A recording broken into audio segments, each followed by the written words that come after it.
as the snow flies. Like, you can just feel it. You know what I'm saying? You can just feel it. On a cold and gray Are we back on the air? Are we on the air? Yeah, we're there. I don't believe you. Scotch, scotch, scotch. Scotch, scotch, scotch, scotch, scotch. That's my anchor man. It's Ron Burgundy. You ever see the first one? Yes. Yeah. Anyway. I don't know what I'm doing. I'm just playing with it. Corey DLG here on Nerd Thug Radio. Nico DLG. And then our friend, Zach. Hey. Attack. Zach Attack. Yeah. Finish it. Here's his name card. Yeah. Nay, Zach Atomic. Oh, you gave it. Oh, yeah. Nay, Angry Zach. So, on the YouTube, we get little things under us. And I don't know what mine says. I hope it says Trained a Unicorn, but it may not. What does this say? Yeah, what does mine say? A special guest. Oh, put does not have a doctorate. I'll bring it up next time. Yeah, just put it on there.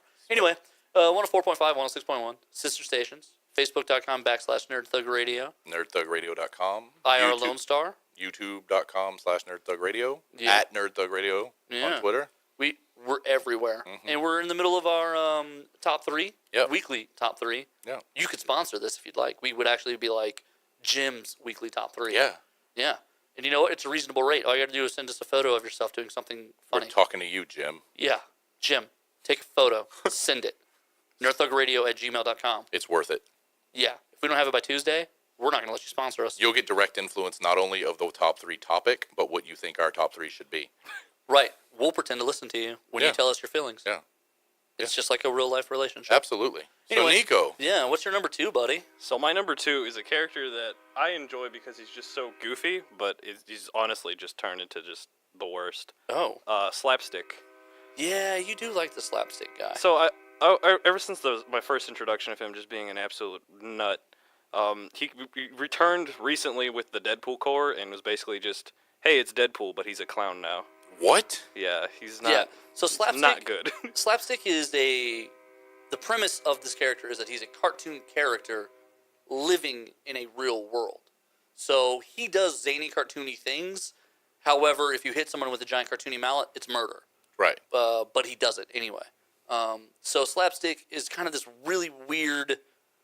The 90s were a trippy time for Marvel. They pretty much just didn't say no. It's kind of how I feel about it. Like if someone was in the room and they were like, what if we do this? And part of the problem was Marvel was publishing about 60 comic books a month. So you can see how things would fall through the cracks. You can see how quality wasn't really the goal. It was quantity, it seems like. So Slapstick was a new warrior.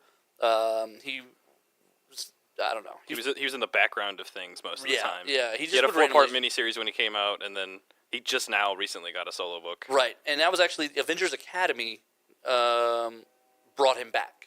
And so the idea was, they're training young superheroes and rejected superheroes to be useful post-Civil War. And he showed up in that, and he actually hurt someone very badly. He was actually like a secret traitor in one of the storylines and literally beat a guy with a cartoon mallet. The drill sergeant, if I remember right, the guy's name was Gauntlet. So then the mystery for a while was like, who hurt Gauntlet? And then it was revealed it was Slapstick. The murderer. It just seems like a throwaway, like this will be a funny bit. Like it's a gag. Whoa, it got away from us. Right. It goes from bit to character you're stuck with real quick. Right. So we're going to jump into mine here. It's another little group of characters. They recently reintroduced in Avengers. They're characters from the new universe. So specifically, I'm talking about Starbrand, Night Mask. There were a couple other ones that the Avengers had reintroduced. And the concepts were always... So the concept of the new universe, they had an editor over at Marvel Comics by the name of Jim Shooter. And he basically had moderate success at the time, and comic books were doing so well that he looked really successful. Pretty much any comic book you put out in the early 90s was going to sell like 500,000 copies. And Jim Shooter happened to be the editor of a bunch of books that were doing like almost 1 million. So he said, okay, well, I'm a big deal. Give me something special. So he got his own universe. And it was going to be like a modern version of the Marvel Universe, except it was going to be in real time, and also they were going to drastically downplay superpowers. So a lot of these characters had these odd, pseudo, but not too powerful concepts, and they all gained their abilities after what's called a white event. It was like a solar eclipse, basically, but it was white instead of whatever the situation is supposed to be. And basically, it doesn't even make it through its first iteration of characters. It kind of fails. It was supposed to be a lot of intuitive things, like a lot of different things. It's supposed to be real time. So like these characters were supposed to advance weekly and monthly with you. Mm-hmm. So when you pick up issue 4, it's supposed to have been 4 months. Right. But the problem with that is storytelling doesn't really lend itself to that, not in Right. comic book form, because you're not releasing a book weekly or daily. Or, Right. You can't have them having done nothing in the last since you saw them last. Right. So you saw them a month ago, and now this month you're about to do something else. Right. Yeah. All this They've stuff just happened. You'll just have to take our word for it because this is real time, and you didn't get the books from week 2 through 1. Right. The Ultimate Universe also keeps track of time, but they do it a different way. Brian Michael Bendis has decided that 150 issues is roughly 1 year. So he advanced that Peter Parker from like a freshman to a junior over the span of like 5-6 years of comic Which is books. neat. Like, I think that's a good idea. Right. Because sometimes it gets really hard to keep track of a timeline in comics. Absolutely. And to say nothing of like the time travel pieces, but like you don't know how long has it really been. Well, and sometimes like they have how to skip, long are people at Xavier Academy? Right, and sometimes they have to skip ahead, like for the purpose of a story. Right. Like, oh, he broke his arm. He's been healing and studying and Right. training. Montage. He fights him again. And Right. that's a span of 3 issues, but really, in real time, it's been a year. Right.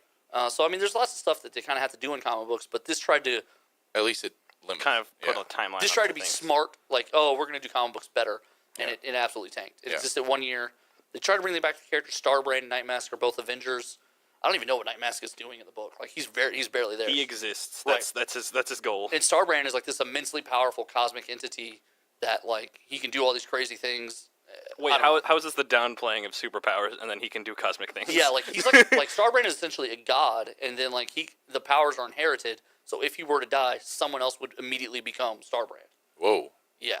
So Oh. it's very odd. It's very weird. So it just like passes down, or is there like another star brand? No, like it's a random. Like the power will explode, and then someone else will now have that power. Oh, That's crazy. Yeah. that's a bit Yeah, this absurd. sounds even confusing for Marvel. Right. Right. And Yeah. so when Jim Shooter did it the first time, at this point now, like I don't even know where Jim Shooter. I think he just had he was editor in chief of like a small company. I think it just folded.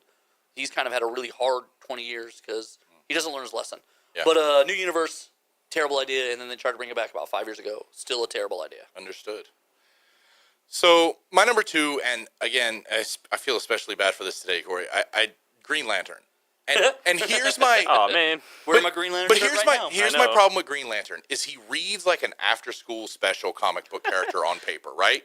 You can do anything with the power of your will and your imagination, which sounds really cool, but it also sounds suspiciously close to you can do anything you want. You can make anything you want and be Basically the undefeated, power. which combines the boring of Superman with the after-school special aspect of you can do anything with your imagination. Right, but you're And I'm forgetting not- a key element. It's in space. Right, and it is In in space. space. In In space. space. And I'm not saying, like, I've read some really good Green Lantern books, and I think the Lantern Corps is an interesting story.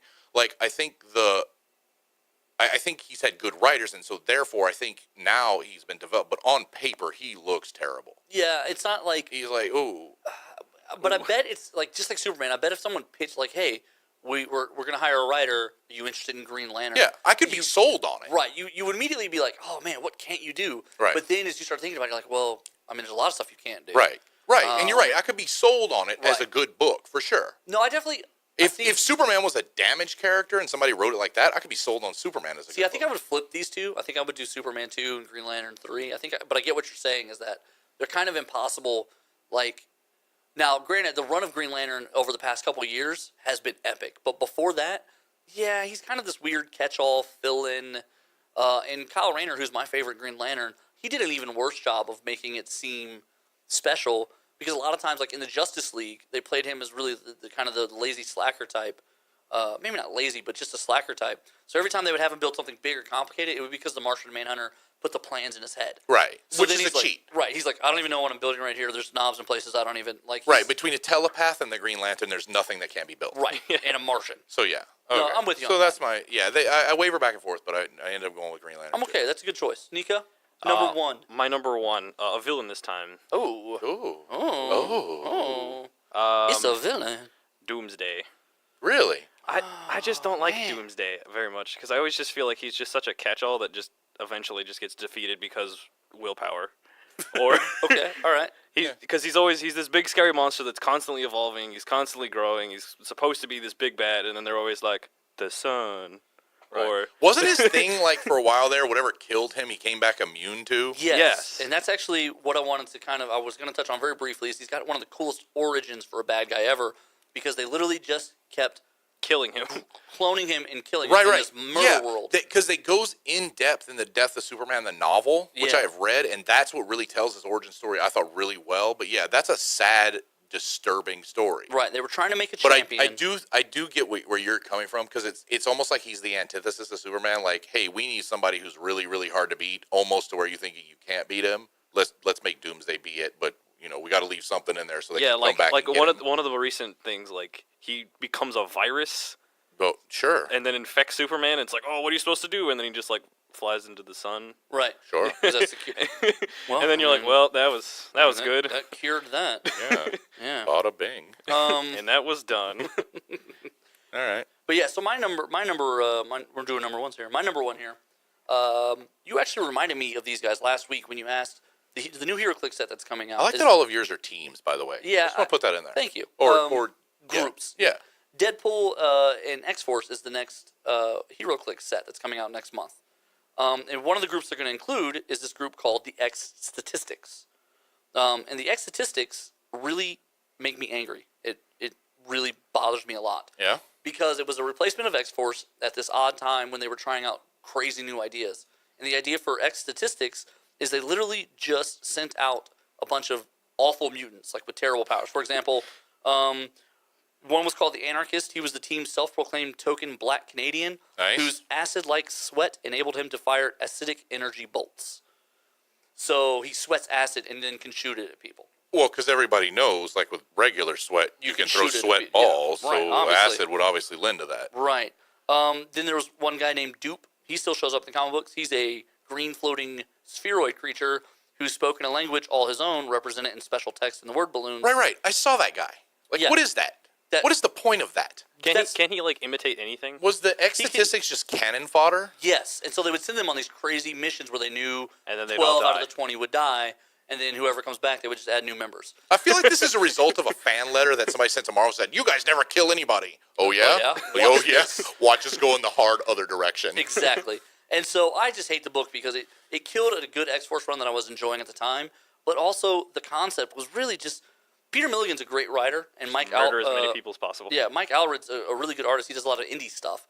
But they're like, oh, we got Mike Allred, and then Milligan's going to write it. It's going to be this big deal. And then what it was disposable superheroes. Right. They didn't give them a frame that made sense. Right. They didn't say write these characters because we want to do this story. They're like, hey, we need a bunch of characters that we're okay with. Right, killing. and so they use a bunch of corpses to tell a story. Right. And that's not really my thing. Yeah. I'm not. I'm with you on that. We're about to get out of here. Give us your number one. My number one super briefly. My number one is Maggot, and Hey. and the reason my number one is Maggot is, first of all, he externalizes his digestive system, which is crazy. Right. But the only reason he does it is because Magneto crafted this external digestive system for it. Right. Before that, his superpower was that his digestive system was just destroying him from within. Right, because it needs I don't understand the point of him as a character. He doesn't make any sense. Don't get me wrong, like his maggots or whatever could do some damage, but like, what was the point of that? It was terrible, and it was confusing as hell. And Yeah, he because really- he just got Because like random powers. for like the whole first issue he appeared in during Zero Tolerance, He seemed really I thought cool. his mutant power was that he was blue. I was like, he's not really doing anything. He's bluing What's it up. going on here? He's All like, oh, Magneto gave me my stomach. We got to get What? out of here on that. But you're Yeah. right. It's Maggot. He had like a year-long run, and then Right. he disappears forever. Right. Yeah. So with that, we're gonna get out of here. When we come Yeah. back, it's time for the infamous Nico Then segment. one night in desperation, the young man breaks away.